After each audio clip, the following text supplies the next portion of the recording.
Netherlands का visit visa आप Pakistani passport पर किस तरीके से हासिल कर सकते हैं। नीदरलैंड का विजिट वीज़ा पाकिस्तानी पासपोर्ट पर हासिल करना नहायत ही आसान है। अस्सलामुअलैकुम, welcome to my YouTube channel visa culture and vlogs. Visa culture and vlogs साथ मैं हूं आपका दोस्त ईशान सदीक। अगर अभी तक आपने हमारा यूट्यूब चैनल सब्सक्राइब नहीं किया तो आपसे रिक्वेस्ट है हमारा यूट्यूब चैनल सब्सक्राइब कर लें और साथ बेल आइकन लाजमी प्रेस कीजिएगा ताकि आने वाला जो भी व्लॉग हो, वीज़ा इन्फॉर्मेशन हो, वो आपके पास टाइम बाय टाइम पहुंच सकें।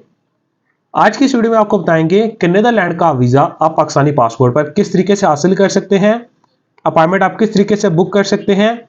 क्योंकि एक भाई ने कमेंट किया है कि 2025 तक आपको नीदरलैंड की अपॉइंटमेंट नहीं मिल सकती, बहुत से लोग अपॉइंटमेंट खरीद के आगे सेल करते हैं।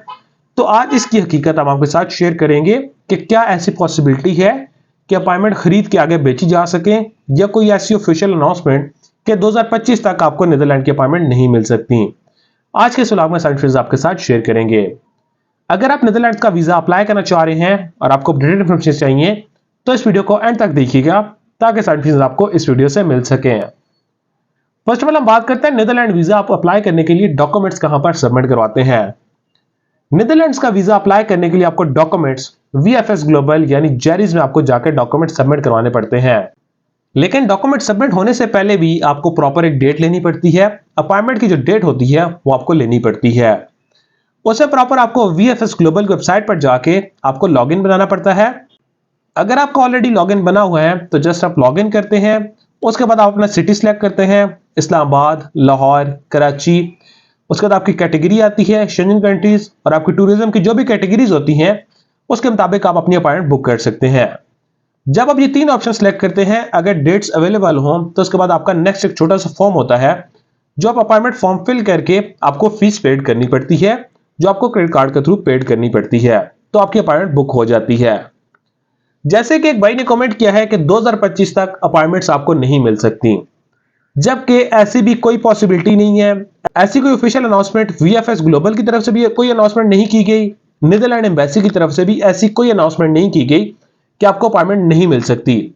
अपॉइंटमेंट की स्लॉट सम टाइम क्लोज होती हैं, तो बहुत सारे लोग कहते हैं कि अपॉइंटमेंट स्लॉट्स क्लोज हैं, 2025 तक अपॉइंटमेंट नहीं है। ऐसा कोई भी ऑफिशियल अनाउंसमेंट नहीं हुई। और सेकंड भाई ने कहा है कि अपॉइंटमेंट वो परचेज करके आगे सोल्ड करते हैं, जबकि ऐसी भी कोई पॉसिबिलिटी नहीं होती। प्रॉपर आपको लॉगिन बनाना पड़ता है और जिस नेम से आपकी अपॉइंटमेंट एक दफा बुक हुई होती है, आप उसी नेम से आपकी अपॉइंटमेंट बुक होती है। पासपोर्ट नंबर आपका डलता है, तो जिस नाम से आपकी अपॉइंटमेंट बुक हुई होती है, आपके पासपोर्ट नंबर के मुताबिक वही बंदा जेरीज में जाकर अपने डॉक्यूमेंट सबमिट करवा सकता है। ऐसा नहीं है कि आप एक नाम से अपॉइंटमेंट बुक कर लें, बुक करने के बाद उसमें डेट चेंज कर लें, जो उसमें आप नाम चेंज करके आप दोबारा से उसको एक्टिव कर लें। ऐसा कोई भी पॉसिबिलिटी नहीं है। जिस नेम से आपकी अपॉइंटमेंट होती है उसी नेम से आपको डॉक्यूमेंट सबमिट करवाने पड़ते हैं। आपको कोई अपॉइंटमेंट खरीदनी नहीं पड़ती। ऐसा नहीं कि आप 50,000, लाख या 2 लाख रुपए दें कि जस्ट आप अपॉइंटमेंट के लिए। अगर कोई बंदा से लेता भी है तो आपसे ज्यादा पैसे लेकर आपसे फेक अपॉइंटमेंट्स के चार्जेस लेता है, क्योंकि सम टाइम आपकी फेक अपॉइंटमेंट्स भी जेरीज में पकड़ी गई हैं, तो आपको प्रॉपर उसको वेरीफाइड भी करना पड़ता है। ऐसी कोई पॉसिबिलिटी नहीं होती कि अपॉइंटमेंट आप परचेज कर सके। तो हमने सोचा जो भाई ने कमेंट किया था हम उसका आंसर आपको कर दें कि ये सब फेक है, कि अपॉइंटमेंट आपको नहीं मिल रही, 2025 तक अपॉइंटमेंट नहीं है और अपॉइंटमेंट लोग खरीद के आगे सेल करते हैं, तो ऐसी पॉसिबिलिटी नहीं होती। अगर आप उस डेट में अपेयर नहीं हो सकते तो रात 12 बजे के बाद आपकी अपॉइंटमेंट कैंसिल हो जाती है। उसके बाद आपको न्यू अपॉइंटमेंट दोबारा करनी पड़ती है। ऐसा नहीं है कि आप उस अपॉइंटमेंट को रिस्केड्यूल भी नहीं कर सकते, आपको दोबारा से अपॉइंटमेंट लेकर आपको जाना पड़ता है। तो फर्स्ट स्टेप में हमने सोचा कि ये आपके साथ क्लियरेंस कर दें। उसके बाद अगर आप नीदरलैंड का वीजा अप्लाई करते हैं तो सारे आपके नॉर्मल डॉक्यूमेंट्स आते हैं शेंजन कंट्रीज वाले, पासपोर्ट, आईडी कार्ड, पिक्चर्स, आपके सोर्स ऑफ इनकम आ जाते हैं, पासपोर्ट कॉपीज, आपके टैक्स के डॉक्यूमेंट्स आ जाते हैं। अगर सोर्स ऑफ इनकम में देखा जाए, अगर आप एम्प्लॉय हैं तो एम्प्लॉयमेंट लेटर, एनओसी लेटर और सैलरी स्लिप्स आती हैं। अगर आप रिटायर्ड हैं तो रिटायरमेंट लेटर, आपकी पेंशन की जो बुक्स होती हैं वो आपको साथ में कॉपीज लगानी पड़ती हैं। और अगर आप बिजनेसमैन है, बिजनेस लेटर सिस्टम के साथ, visiting card, chamber of commerce, अगर आपके पास चैम्बर ऑफ कॉमर्स का कार्ड है वो आप अटैच कर सकते हैं। और लास्ट 6 मंथ की स्टेटमेंट चाहिए होती है। स्टेटमेंट जो क्लोजिंग बैलेंस है कम से कम 12 से 15 लाख क्लोजिंग बैलेंस हो, जिसमें आपका एक अच्छा ट्रिप कवर हो सके, कि आपको जो ट्रिप के एक्सपेंडिचर्स हैं वो आपकी स्टेटमेंट के मुताबिक कवर हो सके। उसके बाद ट्रैवल के डॉक्यूमेंट्स आते हैं। ऑनलाइन आपको वीजा फॉर्म फिल आउट करना पड़ता है, ticket itinerary, hotel booking, travel health insurance Covid plus जो मिनिमम $30,000 को कवर करने वाली हो। अगर आपके पास कोविड वैक्सीनेशन कार्ड अवेलेबल है वो आप लगा सकते हैं। पुलिस का सर्टिफिकेट अगर आपके पास है तो वो भी आप लगा सकते हैं। और देन उसके बाद आपका आता है मेन स्टेप, आपका कवर लेटर। प्रॉपर आपको वीजा कवर लेटर रेडी करना पड़ता है। आपके ट्रैवल प्लान के मुताबिक आपको एक वीजा कवर लेटर रेडी करना पड़ता है। तो ये सारी आप फाइल बना के जिस दिन आपकी अपॉइंटमेंट होती है आप जेरीज में जाके अपने डॉक्यूमेंट सबमिट करवाते हैं। इसकी जो वीजा फी है 80 यूरो विजिट वीजा फी है, जो तकरीबन 25 से 26,000 फीस बनती है जो आपको पेड करनी पड़ती है।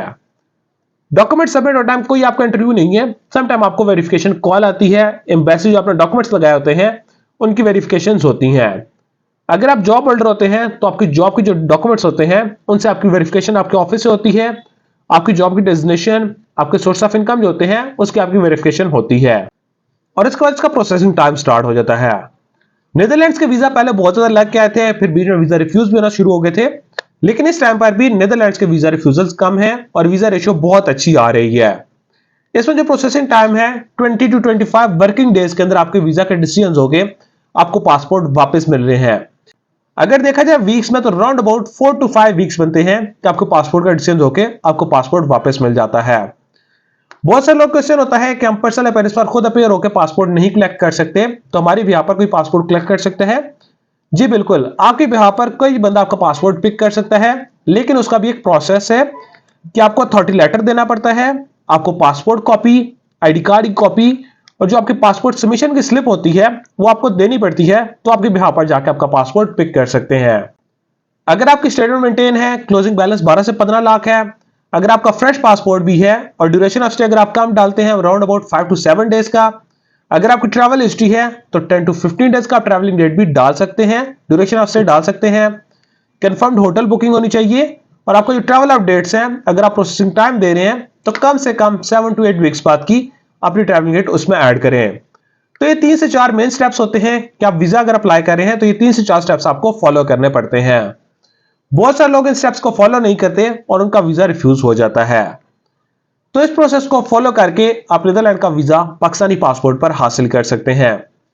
अगर आप नीदरलैंड्स का वीजा प्रोसेस करवाना चाह रहे हैं या आपको इन्फॉर्मेशन चाहिए तो स्क्रीन पर दिए कॉन्टैक्ट नंबर पर आप हमारे साथ रब्ता कर सकते हैं, अदरवाइज आप हमारे ऑफिस विजिट कर सकते हैं। Kamal express and hotels private limited, Islamabad D Chowk हमारा ऑफिस है, तो आप हमारे ऑफिस विजिट कर सकते हैं ताकि हम आपको ट्रैवल से रिलेटेड बेस्ट सर्विसेज प्रोवाइड कर सकें। Thank you so much.